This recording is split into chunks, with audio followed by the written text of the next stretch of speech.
നമസ്കാരം. ഇന്നത്തെ കോക്ടെയിൽ വർത്തമാനം ആരംഭിക്കട്ടെ. എല്ലാവർക്കും സ്വാഗതം.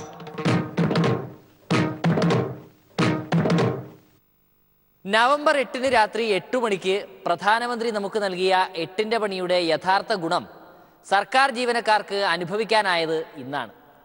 കഴിഞ്ഞ മാസം ചെയ്ത ജോലിയുടെ ശമ്പളമെല്ലാം സർക്കാർ ജീവനക്കാരുടെ അക്കൗണ്ടിൽ കൃത്യമായി ഇട്ടിട്ടുണ്ട്. എന്നാൽ ലഭ്യശ്രീ യോഗം പോലെ അത് അനുഭവിക്കാനുള്ള യോഗം ശമ്പളക്കാർക്ക് കുറച്ച് ബുദ്ധിമുട്ടിയാലേ ഉണ്ടാകും. കാശുണ്ടായിട്ടും ശമ്പളക്കാർക്ക് കൂലി കൊടുക്കാൻ കഴിയുന്നില്ലല്ലോ എന്ന സങ്കടത്തിലാണ് ധനമന്ത്രി തോമസ് ഐസക്. വലിയ ശമ്പളം വാങ്ങുന്ന സർക്കാർ ജീവനക്കാർ പോലും ബാങ്കിന്റെ മുന്നിൽ 1-ാം തീയതി രാവിലെ തന്നെ ഇടി തുടങ്ങിക്കഴിഞ്ഞു. പക്ഷെ നാളെയൊക്കെ ഉണ്ടാവാൻ പോകുന്നതിനെ കുറിച്ച് ആശങ്ക ഞാൻ മറച്ചു വെക്കുന്നില്ല. ഇന്ന് 500 കോടി രൂപയായിരുന്നു ട്രഷറികളിലേക്ക് തരേണ്ടിയിരുന്നത്. എന്നാൽ ഇത്രയും തരാനുള്ള പണം ബാങ്കുകൾ ഉണ്ടാവില്ല എന്നറിഞ്ഞതുകൊണ്ട് ഇന്നത്തേക്ക് അത്യാവശ്യമുള്ള പണം മാത്രമാണ് ആവശ്യപ്പെട്ടത്. അങ്ങനെ മൊത്തം 153 കോടി രൂപ ആവശ്യപ്പെട്ടതിൽ 75 കോടിയെ 11:30 മണി വരെ ലഭിച്ചിട്ടുണ്ട്. പുറത്തെ ബാങ്കുകൾ ട്രഷറികളിൽ വേണ്ടത്ര പണമില്ലാത്തതിൻ്റെ പ്രശ്നങ്ങൾ 24,000 രൂപ വെച്ച് കൊടുക്കാൻ സർക്കാർ കമ്മിറ്റഡ് ആണ്. ഇന്നുള്ളവർക്ക് 24,000 വരുന്നവർക്ക് ക്യൂ കൊടുക്കാം. 25,000 50,000 സാധ്യമുള്ള കാര്യമല്ല. ഒരു 10,000 രൂപ ഞാൻ ഏർപ്പാടാക്കി തരാം. സംസ്ഥാനം കാശ് കടം ചോദിക്കും പോലെയാണ് കേന്ദ്രം പെരുമാറുന്നതെന്നാണ് ഐസക് സാറിന്റെ പരാതി. സിറ്റിയിലുള്ളവർ രാവിലെ തന്നെ ക്യൂ നിന്ന് കാശ് വാങ്ങിപ്പോയപ്പോൾ ഗ്രാമങ്ങളിലെ ജീവനക്കാർക്ക് കൊടുക്കാൻ ബാങ്കിന്റെ കയ്യിൽ പണമില്ല. പണം തരാമെന്ന് പറഞ്ഞ കേന്ദ്രം അവസാന നിമിഷം പറ്റിച്ചതാണ് ഗ്രാമീണർക്ക് വിനയായത്. അപ്പോൾ ഇനി കൂടുതൽ പണം വന്നേ പറ്റൂ. വൈകുന്നേരമൊക്കെ ഉള്ളതിൽ പണം നൽകും. ഈ 11:30 മണി വരെ 42 ട്രഷറികളിൽ പണമേ എത്തിയിട്ടില്ല. അവയെല്ലാം തന്നെ നാട്ടിൻപുറങ്ങളിലുള്ള നഗരങ്ങളിലെ ട്രഷറികളിൽ ബാങ്കുകളിൽ സ്ഥിതി താരതമ്യേന മെച്ചമാണ്. എന്നാൽ നാട്ടിൻപുറത്തെ ബാങ്കുകൾ ട്രഷറികളിൽ വേണ്ടത്ര പണമില്ലാത്തതിന്റെ പ്രശ്നങ്ങൾ. എല്ലാവർക്കും തരാനുള്ള കാശ് റെഡി ആയിട്ടുണ്ട് കേട്ടോ. വന്നേ പറയട്ടെ. വന്നേ. ഈ വക നമ്പറുകളൊന്നും ഞങ്ങളുടെ വേണ്ട. പോയി കാശ് എടുത്തിട്ടോ. ഞാൻ പറയുന്നൊന്നും വിശ്വാസമായിട്ടില്ലല്ലേ ഈശ്വര. ഞാൻ ആരെ കൊണ്ടാ സത്യം ചെയ്യുക? ബാങ്കുകളിലെ പല സ്ഥലത്തും പണം ഇല്ലാത്ത അവസ്ഥയിൽ സ്വകാര്യ മേഖലയിൽ ഉള്ള ആളുകൾ, ജോലിക്കാർ, അവരുടെ കാര്യം കുറച്ച് കഷ്ടമാണ്. കാരണം അവർക്കാണ് ബാങ്കുകളിൽ നിന്ന് മറ്റും പണം കിട്ടാതെ. ഭീമാകാരനായ ഒരു ഗോദറേജ് അലമാര തന്ത്രം ഉപയോഗിച്ച് അലമാര തുറന്നു. നേരോ അമ്മയാണ് സത്യം. എന്നിട്ട് ആ അലമാര കാലിയായിരുന്നു. നോക്കുമ്പോൾ വേറൊരു ഗോദറേജ് അലമാര, അതും ഞാൻ തുറന്നു. വിശ്വസിക്കാൻ പറ്റിയില്ല, അതും കാലിയായിരുന്നു. ഞാൻ വിട്ടില്ല ആശാനെ. നോക്കുമ്പോ ഒരു മുട്ടൻ അലമാര ചാരി വെച്ചിരിക്കുന്നു. അത് തുറന്നപ്പോഴേ കാലി. കാശ് കിട്ടിയില്ലെങ്കിലോ എന്ന് പേടിച്ച് രാവിലെ തന്നെ ട്രഷറിക്കും ബാങ്കിനും മുന്നിൽ ക്യൂ തുടങ്ങിയതാണ്. 24,000 പ്രതീക്ഷിച്ചെത്തുന്നവർക്ക് പകുതി കാശും ആശ്വാസവാക്കും നൽകിയാണത്രേ ബാങ്കുകാർ പറഞ്ഞയക്കുന്നത്. ഇത് കാലത്തെ തന്നെ ഇത്തരം വരാറില്ല. ഉച്ചയ്ക്ക് കഴിഞ്ഞ് ലക്ഷറി ആയിട്ടാണ് വന്നത് മേടിക്കുക. എന്നാൽ ഇന്ന് കാലത്തെ തന്നെ ഹാജരായിരിക്കുക. നമ്മൾ പണം അവരുടെ അക്കൗണ്ടിലേക്ക് ഇടുന്നതിന് മുമ്പ് തന്നെ ആളുകൾ വന്നിരിക്കുകയാണ്. അതിന്റെ ഫലമായിട്ട് പണം ഇട്ടിട്ടില്ല എന്നുള്ള പരാതിയായിട്ടൊക്കെ നിൽക്കുകയാണ്. 5,000 എന്ന് പറഞ്ഞ എത്രയാ? 5,000 കൊടുക്കോ? കൊടുക്കും.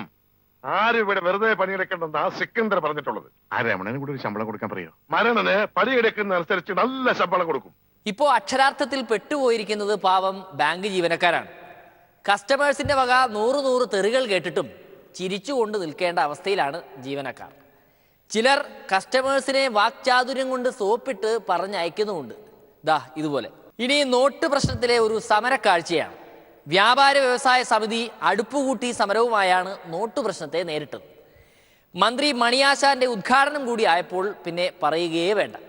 ഇന്ന് ഈ ബാങ്കിന്റെ മുമ്പിൽ നടത്താൻ പോകുന്ന ഈ സമരം നിങ്ങളെ ഞാൻ അഭിനന്ദിക്കുന്നു. ഈ സമരം, ഈ സത്യാഗ്രഹ സമരം അടുപ്പുകൂട്ടി സമരമാണ്, സത്യാഗ്രഹമൊന്നുമല്ല. വേറെ ആ അടുപ്പുകൂട്ടി സമരത്തെ ഞാൻ ഔപചാരികമായി ഉദ്ഘാടനം ചെയ്ത് അറിയിച്ചുകൊണ്ട്. ഇത് തീർന്നില്ലേ? ഞാനിത് തിന്നല്ല. അതിലിത്തിരി ജീരകത്തിന്റെ കുറവുണ്ട് കേട്ടോ. കുറച്ചുകൂടി പിടിച്ചിട്ടുള്ളൂ. പോഞ്ഞിക്കരെ ഇതിൽ മസാല പിടിച്ചിട്ടില്ലല്ലോ. ഞാൻ മസിൽ പിടിച്ചിട്ട് തന്നെയാണ് ഇളക്കണത്. മസിൽ പിടിക്കുന്ന കാര്യമല്ല, മസാല. ഇതിലാരാ ചേരി വേർത്തത്? ഞാനാ. അത് തന്നെ. എങ്ങനെ വെറുതെ അല്ല, എല്ലായിടത്തും അച്ചുകൊണ്ട് കൈ എത്രോന്ന് പറഞ്ഞാ എന്താണോ തേയിലുള്ളിൽ കളിക്കാ? അതിട്ടങ്ങടെ കളിക്ക. എന്താ അവിടെ ഒരു കോട്ട് പോയി ഇടാൻ പാടില്ലേ? ഇത് പിന്നെ രുചിച്ചു നോക്കേണ്ട കാര്യമില്ല. കൈപ്പുണ്യത്തിന്റെ ഒരു മണം തന്നെ അടിക്കുന്നുണ്ട്. ആഹാ, അച്ചോണ്ട പോലെ തന്നെ. അതെന്താ സാമ്പാറിന് താടി മീശുണ്ടാ? കൂടുതൽ ഇളക്കല്ലേ. ഇളക്കണ്ടെങ്കിൽ വേണ്ട, ഞാൻ പോവാ. എടോ താനെങ്ങനെ പോണേ? അപ്പൊ എന്തിനാ ഇളക്കല്ലേ ഇളക്കല്ലേ എന്ന് പറയണേ? ഇളക്കല്ലേ ഇളക്കല്ലേ എന്ന് പറഞ്ഞാൽ ഇളക്കാനാ. പിന്നെ അത് പറ. ഇനി മണിയാശാന്റെ വാക്കുകളിലേക്കാണ്. കള്ളപ്പണം തടയാനുള്ള മോദിജിയുടെ പരിപാടിയൊക്കെ നല്ലത് തന്നെ. പക്ഷേ വിദേശത്തുള്ള കള്ളപ്പണം പിടിക്കാൻ മോദിക്ക് പാങ്ങില്ല എന്നാണ് മണിയാശാന്റെ മതം. ഇത് പറയുന്നത് കേൾക്കാതെ ഒന്നും കള്ളപ്പണം അല്ല ഇവിടെ ചാക്കനകത്ത് കെട്ടി വെച്ചിരിക്കുകയെന്ന് തോന്നുന്നു വീടുകളിൽ. അതൊക്കെ ആണുങ്ങൾ നല്ല ആയിരക്കണക്കിന് കോടി രൂപ, ദശലക്ഷക്കണക്കിന് കോടി രൂപ സ്വിസ് ബാങ്കിൽ, വിദേശ ബാങ്കിൽ നിക്ഷേപിച്ചിട്ടുണ്ട്. ഈ പണിയൊന്നും മോഡിയുടെ ഈ പണിയൊന്നും അവിടെ ഏൽക്കുകയില്ല. കാരണം അവർ നാളെ പിൻവലിച്ചെന്നാലും നിയമപരമായി ശരിയാണ്. അതിന് പറ്റുന്ന രാജ്യങ്ങളിലാണ്, സ്വിസ് ബാങ്ക് പോലുള്ള സ്ഥാപനങ്ങളിലാണ് കൊണ്ട് പണം നിക്ഷേപിച്ചിരിക്കുന്നത്. യാതൊരു കാര്യവിവരവും ഇല്ലാതെ നാരായണത്വ ഭ്രാന്തന്റെ കൂട്ടുള്ള പണിയാണ് കേന്ദ്ര ഗവൺമെന്റ് ഇപ്പൊ ചെയ്തിരിക്കുന്നത് എന്ന് പറയാതിരിക്കാൻ ഒരു നിർവാഹവുമില്ല. ഇനി ഉപദേശം. ആദ്യം മോദിജിയെ തൊഴുതു നിൽക്കുന്ന കുമ്മനത്തെയും ചില സിനിമാ താരങ്ങളെയും ഉപദേശിച്ചുകൊണ്ട് തുടങ്ങാം. കുമ്മനം രാജശേഖരനെ പോലുള്ള ബഹുമാന്യരായ നേതാക്കന്മാർ അതാണ് ഇപ്പൊ പറഞ്ഞുകൊണ്ടിരിക്കുന്നത്. ചില കലാകാരന്മാരും ഉണ്ട്. അവർക്ക് സാധാരണക്കാരന്റെ ബുദ്ധിമുട്ടൊന്നും മനസ്സിലാകുമല്ലോ. അവർക്ക് കലയാണ്, സാഹിത്യമാണ് എന്നൊക്കെ പറഞ്ഞ് പ്രിയമുള്ളവര് ആളുകളുടെ ബുദ്ധിമുട്ട് വല്ലതും മനസ്സിലാവുമോ? ചിലർ പിന്താങ്ങി ഇല്ലേ? ഇപ്പൊ പിന്നെ വലിയ ശബ്ദമൊന്നും കേൾക്കുന്നില്ല. സുധീരൻജിക്കുള്ള വകയാണ് അടുത്തത്.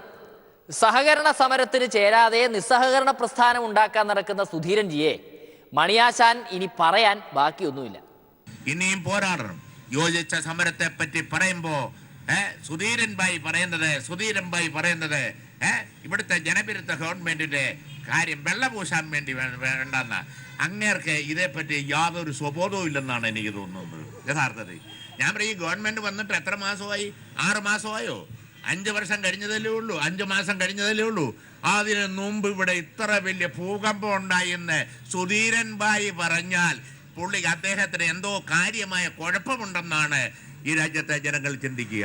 സുധീരൻജി കാണിക്കുന്ന ഈ നിസ്സഹകരണത്തിന്റെ കാരണം മണിയാശാൻ കണ്ടുപിടിച്ചിട്ടുണ്ട്. അതെന്താണെന്ന് വെച്ചാൽ കേന്ദ്രത്തിൽ സർക്കാർ മാറിയത് സുധീരൻജി അറിഞ്ഞില്ല പോലും. സുധീരൻ ഭായി ഓർക്കുന്നത് എന്നാന്നറിയോ? കേന്ദ്രത്തിൽ വലിയ പുള്ളിയായപ്പോഴും കോൺഗ്രസ് ഭരിക്കുന്നെന്നാ. ആഹാ, ഇത് പറയുന്ന നാണങ്ങടെന്താ? യോജിച്ചത് കണ്ട അഖിലേന്ത്യയിലാകാൻ യോജിപ്പ്. പാർലമെന്റിനകത്തെ രാജ്യസഭയ്ക്കകത്ത് എല്ലാവരും യോജിച്ച. പക്ഷേ ഇതിന്നല്ല ഭിന്നനല്ലേ, ഭിന്നമായ നിലപാടുകാരനല്ലേ, വലിയ പുള്ളിയല്ലേ? ആരെ? KPCC president. മനസ്സിലായില്ലേ? സുധീരൻ, VN സുധീരൻ. അദ്ദേഹത്തിന്റെ ബുദ്ധി എന്ന് പറഞ്ഞാൽ ഒരു കാഞ്ഞ ബുദ്ധിയാണെന്നാണ് എനിക്ക് പറയാനുള്ളത്. ഇല്ലേ? മുൻ മുഖ്യമന്ത്രി ഉമ്മൻചാണ്ടി യോജിച്ച പോരാട്ടമാകാമെന്ന് പറഞ്ഞു. രമേശ് ചെന്നിത്തല യോജിച്ച പോരാട്ടമാകാമെന്ന് പറഞ്ഞു. മറ്റ് കോൺഗ്രസ് നേതാക്കന്മാർ യോജിച്ച പോരാട്ടമെന്ന് പറഞ്ഞു. നിയമസഭയ്ക്കകത്ത് ഞങ്ങളെല്ലാം ഉള്ളല്ലോ, എല്ലാവരും പറഞ്ഞു. പുള്ളി മാത്രം വേറിട്ട നിലപാടാ.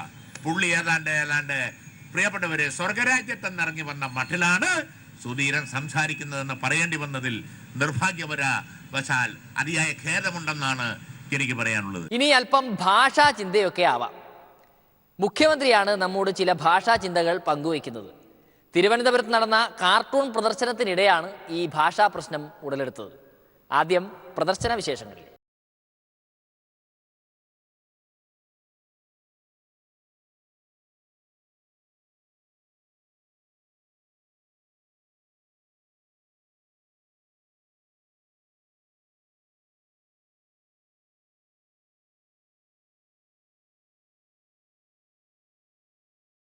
മലയാള നാട്ടിൽ ജനിച്ചിട്ടും പഠിച്ചിട്ടും മലയാളം എഴുതാനും വായിക്കാനും അറിയാത്ത കൂഷ്മാണ്ഡങ്ങളെ പറ്റിയുള്ള വേവലാതിയാണ് മുഖ്യമന്ത്രി ആദ്യം പങ്കുവയ്ക്കുന്നത്.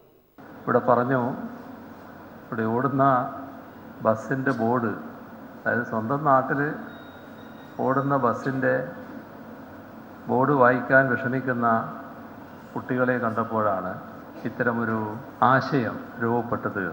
ഇത് നമ്മുടെ നാട്ടിൽ മുൻപൊന്നുമില്ലാത്ത ഒരു പ്രതിഭാസമാണ്. വിദ്യാസമ്പന്നരായ ആളുകൾ സ്വന്തം നാട്ടിൽ നിരക്ഷരരെ പോലെ, നമ്മുടെ അനുഭവത്തിലൊക്കെ ഉണ്ടാകുന്നൊരു കാര്യം, നല്ല വിദ്യാഭ്യാസമൊക്കെ ലഭിച്ച ആളുകളാണെങ്കിലും ഒരു പഞ്ചായത്തിലൊരു അപേക്ഷാ ഫോറം പൂരിപ്പിച്ച് കൊടുക്കണമെങ്കിൽ അതിന് വേറെ ചിലരുടെ സഹായം തേടുന്നതായിട്ട് കാണാം. മലയാള അക്ഷരങ്ങളിൽ വന്നിട്ടുള്ള മാറ്റവും മുഖ്യമന്ത്രിയെ വല്ലാതെ വേവലാതിപ്പെടുത്തുന്നുണ്ട്. പുതിയ മലയാള ലിപിയിൽ നിന്നും ഇക്ഷ ഒഴിവാക്കിയത് അത്ര ശരിയായില്ലെന്ന് പറയുന്നു മുഖ്യമന്ത്രി. ഉണ്ണികൃഷ്ണന് വളരെ ശ്രദ്ധേയമായ ഒരു ഭാവി ഉണ്ടാകട്ടെ എന്ന് ആശംസിക്കുന്നു. പക്ഷേ ഒരു കാര്യം പറയാതെ പോയാൽ ശരിയാവും തോന്നില്ല. ഇത് ഇവിടെ ഇപ്പം തന്ന ഒരു കാര്യമാണ്. ഇതിനകത്ത് പക്ഷേ എന്ന് ഞാൻ പറഞ്ഞല്ലോ, ക്ഷ എവിടെയുണ്ട്? ഞാൻ പഠിച്ച മലയാളം ലിപിയിൽ ക്ഷ ഉണ്ടായിരുന്നു. പുതിയ ലിപിയാന്റെ പേരില്ല, പഴയ ലിപിയാനും താർത്തേനെ. ഇതിന് ക്ഷ ഇല്ല. ഇന്നത്തെ കമ്പ്യൂട്ടർ ഭാഷയിൽ ക്ഷ എന്നൊരു അക്ഷരം ഇങ്ങനെ ആളുകൾ ഓർക്കുന്നില്ല. പക്ഷെ ക്ഷക്ക് പകരം ക്ഷ മാത്രമേ ഉള്ളൂ. ആ ക്ഷ ഒഴിവാക്കേണ്ടതില്ല എന്നാണ് എനിക്ക് തോന്നുന്നത്. ഞാനെന്തോ ഒരു അബദ്ധമായ ധാരണയിൽപ്പെട്ടതാണോ എന്ന് ചോദിച്ചിട്ട് നല്ല തലമുതിർന്ന ഒരാളോട് തന്നെ ഞാൻ മെല്ലെ അഭിപ്രായം ചോദിച്ചു. അപ്പോൾ ക്ഷ വേണ്ടത് തന്നെയാണെന്ന് അദ്ദേഹവും പറഞ്ഞു. ഞങ്ങളെല്ലാം പഠിച്ച കൂട്ടത്തിൽ ആ ക്ഷ ഉണ്ടായിരുന്നു. ക്ഷ ഒഴിവാക്കേണ്ടതില്ല എന്നുകൂടി പറഞ്ഞുകൊണ്ട് ഈ പരിപാടി ഉദ്ഘാടനം ചെയ്തതായി ഒന്നുകൂടി അറിയിച്ചുകൊണ്ട് അവസാനിപ്പിക്കുന്നു. രാഷ്ട്രീയത്തിൽ പ്രവർത്തിക്കുന്നവർക്ക് സാധാരണയായി ഇച്ഛയോട് അത്ര പ്രിയമുണ്ടാകാൻ സാധ്യതയില്ലാത്തതാണ്. കാരണം രാഷ്ട്രീയക്കാർക്കാണല്ലോ അധികവും ഇച്ഛ വരയ്ക്കേണ്ടി വരുന്നത്. പക്ഷേ മുഖ്യമന്ത്രിക്ക് ഇച്ഛ വരയ്ക്കേണ്ട ആവശ്യം ഇതുവരെയും വന്നിട്ടില്ലാത്തത് കൊണ്ടാകും ഈ ഇച്ഛാപ്രിയം. ഇനി ചിരിപ്പിക്കാനെത്തുന്നത് സുരേന്ദ്രൻജിയാണ്. സംശയിക്കേണ്ട, നമ്മുടെ BJP നേതാവ് സുരേന്ദ്രൻജി തന്നെ. ഒരു വാർത്താ സമ്മേളനം നടത്തുമ്പോൾ പോലും ഇപ്പോൾ ടിയാന് വെള്ളം കുടിക്കേണ്ടി വരുന്നുണ്ട്. ദോഷൈക ദൃക്കുകളായ മാധ്യമപ്രവർത്തകർക്ക് സുരേന്ദ്രൻജിയോട് ചോദിക്കാൻ 100 കൂട്ടം സംശയങ്ങളാണ്. മോദിജി പാർലമെന്റിൽ വരാത്തത് എന്തെന്ന് ഒരു ബിരുദന്റെ ചോദ്യം. അല്ല, ശമ്പളക്കാർക്ക് മാത്രമല്ലെന്ന്, എല്ലാ ശമ്പളക്കാർ എത്രയുണ്ട്? 10 ലക്ഷമല്ലേ ഉള്ളൂ. ബാക്കി 3.5 കോടി ജനങ്ങളില്ലേ, അവരെല്ലാവരും ബുദ്ധിമുട്ട് അനുഭവിക്കുന്നുണ്ട്. താങ്കളെ പ്രധാനമന്ത്രിയല്ല, രാജ്യത്തിന്റെ പ്രധാനമന്ത്രിയാണ്. നിങ്ങൾ മാർക്സിസ്റ്റുകാർക്ക് താങ്കളെ പ്രധാനമന്ത്രി എന്ന് പറഞ്ഞാൽ നമ്മുടെ പ്രധാനമന്ത്രിയാണ്. ഞാനിവിടെ ഇരുന്ന് എന്തിനാണ്? അതുകൊണ്ടാണ് പാർലമെന്റില് അല്ലല്ല ശരി, ഓരോരോ പാർലമെന്റിൽ അദ്ദേഹം ഇതുപോലുള്ള സന്ദർഭങ്ങളിലെല്ലാം അദ്ദേഹം പാർലമെന്റിൽ സംസാരിച്ചിട്ടുണ്ട്. ഈ വിഷയത്തിൽ സംസാരിക്കില്ല നിങ്ങളോട് ആരും പറഞ്ഞോ? നിങ്ങൾ പറയുന്ന ദിവസം സംസാരിക്കാനല്ലല്ലോ, പാർലമെന്റിൽ ഓരോ വിഷയത്തെ സംബന്ധിച്ചു. അതാണ് പ്രശ്നം. കള്ളപ്പണത്തിന് ആരോധനമില്ല എന്നുള്ളതാണ് നിങ്ങളുടെ പ്രശ്നം. അംബാനിക്കും അദാനിക്കും വേണ്ടിയല്ലേ ഈ പരിഷ്കാരമൊക്കെ എന്നാണ് മറ്റൊരു വിദ്വാന്റെ ചോദ്യം. ചേട്ടാ, ഈ നടപടി വന്നതിന് ശേഷം ഒരു നയ പൈസ അദാനി ടാക്സ് കൊടുക്കാനില്ല. നിങ്ങളൊന്ന് കാണിച്ചു തന്നെ എവിടെയാണെന്ന്. എനിക്കറിയാം, തെരഞ്ഞെടുപ്പ് ഫണ്ടിലേക്ക് ഇവിടുത്തെ നല്ലവരായ മുതലാളിമാരിൽ നിന്ന് ധാരാളം പണം ഞങ്ങൾ സ്വീകരിച്ചിട്ടുണ്ട്. അത് സ്നേഹം കൊണ്ട് മാത്രമാണ്. അദാനിയുടെ പറയാം എനിക്കറിയാം. ഞാൻ വസ്തുതകളാണ്. അല്ല, നിങ്ങളെ ഉള്ളിലുള്ള രാഷ്ട്രീയം വെച്ചിട്ട് സംസാരിക്കരുത്, ന്യായങ്ങൾ പറയണം. അതായത് അദാനി ഒരു നയ പൈസയുടെ ടാക്സ് കുടിശ്ശികയില്ല. 12,000 കോടി രൂപയാണ് കഴിഞ്ഞ ദിവസം ഇന്ത്യയിലെ ഒരു ഗവൺമെന്റും ചെയ്തിട്ടില്ല സഹോദര. നിങ്ങൾ മാർക്സിസ്റ്റ് പാർട്ടി UPA കൂടെ ഭരിക്കുമ്പോൾ ചെയ്തിട്ടില്ല. 12,000 കോടി രൂപയുടെ ടാക്സ് കുടിശ്ശിക അടപ്പിച്ചു. ആരെ? അംബാനിയെ കൊണ്ട്. അത് BJP ഗവൺമെന്റ് ആണ്. വേറെ ഏത് ഗവൺമെന്റ് ചെയ്തിട്ടുണ്ട്? മുതലാളിമാരെ പോലെ ഇത്രയും നല്ല മനുഷ്യരെ ഞാൻ വേറെ കണ്ടിട്ടില്ല. ആ പാവപ്പെട്ട മുതലാളിമാരെ ചീത്ത വിളിക്കുന്ന കേട്ടിട്ട് പലപ്പോഴും എനിക്ക് കരച്ചിൽ വന്നിട്ടുണ്ട്. പാവം മുതലാളിമാർ. എന്തായാലും നോട്ട് വിഷയത്തിലും മറ്റുമുള്ള സുരേന്ദ്രൻജിയുടെ അഗാധമായ പാണ്ഡിത്യം കണ്ട് കോട്ടയത്തെ പത്രക്കാർ ആശ്ചര്യപ്പെട്ടുപോയി. സാധാരണക്കാർക്ക് ഒരു പ്രയാസവും. കാരണം ഗവൺമെന്റ് ഇവിടെ ഇലക്ഷൻ നടന്നു. ഞാൻ പറയട്ടെ, കേരളത്തിലുള്ളതിനേക്കാൾ നിങ്ങൾ വെറുതെ എന്നോട് രാഷ്ട്രീയം പറഞ്ഞിട്ട് കാര്യമില്ല. കാരണം അല്ലല്ല, അതായത് ഇന്ത്യയിലെ ഏറ്റവും കൂടുതൽ സാധാരണക്കാരുള്ള സ്ഥലം ഉത്തർപ്രദേശ്, ഗുജറാത്ത്, മഹാരാഷ്ട്രയൊക്കെയാണ്. ഗുജറാത്തിൽ നിങ്ങൾ പറഞ്ഞു കൃഷിക്കാരാകെ ഇളകി മറിഞ്ഞിരിക്കുകയാണ്. ട്രാക്ടറുകൾ ഒന്നിച്ച് സൂറത്തിലേക്ക് വന്നിരിക്കുന്നതാണ്. അവിടെയൊക്കെ നടന്ന ഇലക്ഷനിൽ കോൺഗ്രസിന്റെ പൊടി പോലും കാണാനില്ല എന്നുള്ളതാണ്. ജനങ്ങൾ BJPയുടെ കൂടെയാണ്, നരേന്ദ്രമോദിയുടെ കൂടെയാണ്. അതിൽ ഈർഷ്യയും അസൂയയും അതിൽ കുന്നായ്മയും വെച്ചിട്ട് യാതൊരു കാര്യവുമില്ല. എന്നാലും എനിക്ക് ഇത്ര വിവരം ഉണ്ടെന്ന് വിചാരിച്ചിട്ടില്ല. അതൊക്കെ ആവശ്യമുള്ളപ്പോ എടുത്ത് കാഴ്ചയാ മതിയല്ലോ എന്ന് കരുതിയാ. മാത്രമല്ല, മലയാളത്തിലെ കടുകട്ടി വാക്കുകൾ നിങ്ങളെപ്പോലുള്ള മാനദണ്ഡമുള്ളവരോട് പറഞ്ഞിട്ട് എന്താ കാര്യം?